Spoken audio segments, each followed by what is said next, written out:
ನಾನು ಗುರುನಾಥ್ ಪೂಜಾರಿ, ಕಲಬುರಗಿ ಜಿಲ್ಲಾ ಕುರುಬ ಸಂಘದ ಅಧ್ಯಕ್ಷ. ನನ್ನ ಜೊತೆಗೆ ಸಂಘದ ಉಪಾಧ್ಯಕ್ಷರಾಗಿರುವಂಥ ನಾಗೇಂದ್ರಪ್ಪ ಪೂಜಾರಿ ಅವರಿದ್ದಾರೆ, ಸೇಡಂದ ನಿರ್ದೇಶಕರಾಗಿರುವಂಥ ಶ್ರೀರಾಮ್ಲು ಅವರಿದ್ದಾರೆ, ಮತ್ತು ಎಲ್ಲ ನಮ್ಮ ಸಮಾಜದ ಮುಖಂಡರುಗಳು ಇವತ್ತಿನ ದಿವಸ ನನ್ನ ಜೊತೆಗಿದ್ದಾರೆ.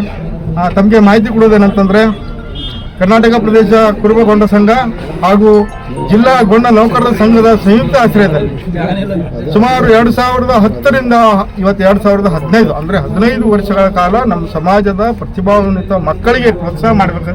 ಬರೋಣ ಈಗ ನಮ್ಮ ಸಮಾಜದ ಪ್ರತಿಭಾವಂತ ಮಕ್ಕಳಿಗೆ 80% ಹೆಚ್ಚು ಅಂಕಗಳನ್ನು ಪಡೆದು ನಮ್ಮ ಸಮಾಜದ ಕೀರ್ತಿಯನ್ನು ತಂದಿರುವಂಥ SSLC PUC ಮಕ್ಕಳಿಗೆ ಇವತ್ತಿನ ದಿವಸ ಗೌರವ ಕೊಡುವ ಮುಖಾಂತರ ಅವರಿಗೆ ಅಭಿನಂದನೆಯನ್ನು ಸಲ್ಲಿಸ್ತಾ ಇದ್ದೇವೆ ಅಂತಕ್ಕಂಥದ್ದು.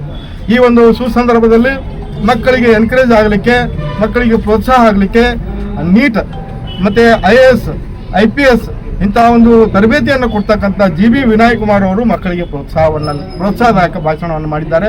ಪರಮ ಪೂಜ್ಯರಾಗಿರುವಂಥ ಶ್ರೀ ಸಿದ್ದರಾಮಾನಂದ ಸ್ವಾಮೀಜಿಯವರ ಸಾನ್ನಿಧ್ಯದಲ್ಲಿ ಇವತ್ತು ಕಾರ್ಯಕ್ರಮ ನಡೀತಾ ಇದ್ದಾರೆ. ಒಟ್ಟಾರೆಯಾಗಿ ಕಲಬುರಗಿ ಜಿಲ್ಲೆಯ ಪತ್ರಿಕೋದ್ಯಮದಲ್ಲಿ ನಮ್ಮ ಸಮಾಜದವರು ಯಾರು ಪತ್ರಿಕೋದ್ಯಮದಲ್ಲಿ ಕೆಲಸವನ್ನು ಮಾಡಿದ್ದಾರೆ, ಟಿವಿಯಲ್ಲಿ ಪತ್ರಿಕೆಯಲ್ಲಿ ಮಾಡಿದಂಥ ಎಲ್ಲ ಒಂದು ಪತ್ರಿಕಾ ವರದಿಗಾರರಿಗೂ ಸಹ ಇವತ್ತು ಸನ್ಮಾನ ಮಾಡಿದ್ದೇವೆ. ಸುಮಾರು 250 ಹೆಚ್ಚು ಸನ್ಮಾನ ಮಾಡುವುದರ ಮುಖಾಂತರ ಅವರಿಗೆ ಪ್ರೋತ್ಸಾಹದಾಯಕವಾದ ಕೆಲಸವನ್ನು ಸಂಘ ಜಂಟಿಯಾಗಿ ಮಾಡ್ತಾ ಇದೆ. ಅದಕ್ಕಾಗಿ ತಮಗೆಲ್ಲರಿಗೂ ಮುಂದೆ ಬರ್ತಕ್ಕಂಥ ದಿನದಲ್ಲಿ ತಮ್ಮ ಸಹಕಾರ ಪ್ರೀತಿ ಇರಲಿ, ಮತ್ತು ಎಲ್ಲ ಮಕ್ಕಳ ಭವಿಷ್ಯ ಉಜ್ವಲ ಆಗಲಿ ಅಂತಕ್ಕಂಥ ಶುಭ ಹಾರೈಕೆಯನ್ನು ಮಾಡೋದ್ರೊಂದಿಗೆ ನನ್ನ ಮಾತನ್ನು ಮುಗಿಸ್ತೇನೆ. ಅವರ ಒಂದು ನೇತೃತ್ವದಲ್ಲಿ ಒಂದು ದೊಡ್ಡ ಒಂದು ರಾಜ್ಯ ಮಟ್ಟದ ಒಂದು ಫಂಕ್ಷನ್ ಕಾರ್ಯಕ್ರಮ ಅಂತ ಹೇಳ್ಬೋದು. ಎಲ್ಲ ರೀತಿ ನಮ್ಮ ಉಪಮುಖ್ಯಮಂತ್ರಿಗಳಾದ ನಮ್ಮ ಈಶ್ವರಪ್ಪನವರು ಬಂದಿದ್ದಾರೆ, ಹಾಗೂ ನಮ್ಮ ತಂದೆಯವರು ಬರಬೇಕಾಗಿತ್ತು, ಕಾರಣದಿಂದ ಬರೋಕ್ಕಾಗಿಲ್ಲ. ಅದಕ್ಕಾಗಿ ನಾನು ನಮ್ಮ ತಂದೆಯವರ ಕಡೆಯಿಂದ ಎಲ್ಲ ನಮ್ಮ ಹಾಲಮತ ಸಮಾಜದ ಬಂದವರಿಗೆ, ಎಲ್ಲ SSLC ಅಲ್ಲಿ ಪಾಸ್ ಆದವರಾಗಿರ್ಬೋದು, ಪ್ರೆಸ್ ರಿಪೋರ್ಟರ್ ಆಗಿರ್ಬೋದು, ಎಲ್ಲ ಒಂದು ಕಾರ್ಯಕ್ರಮ ಎಲ್ಲ ಜನಕ್ಕೆ ಒಂದು ಏನು ಮಾಡಿ ಇದು ಪ್ರಶಸ್ತಿ ಸಮಾಜ ಮಾಡಿದ್ದಾರೆ. ಒಂದು ಒಳ್ಳೆ ಕಾರ್ಯಕ್ರಮ ಮಾಡಿದ್ದಾರೆ ಅಂತ ಹೇಳ್ಬೋದು.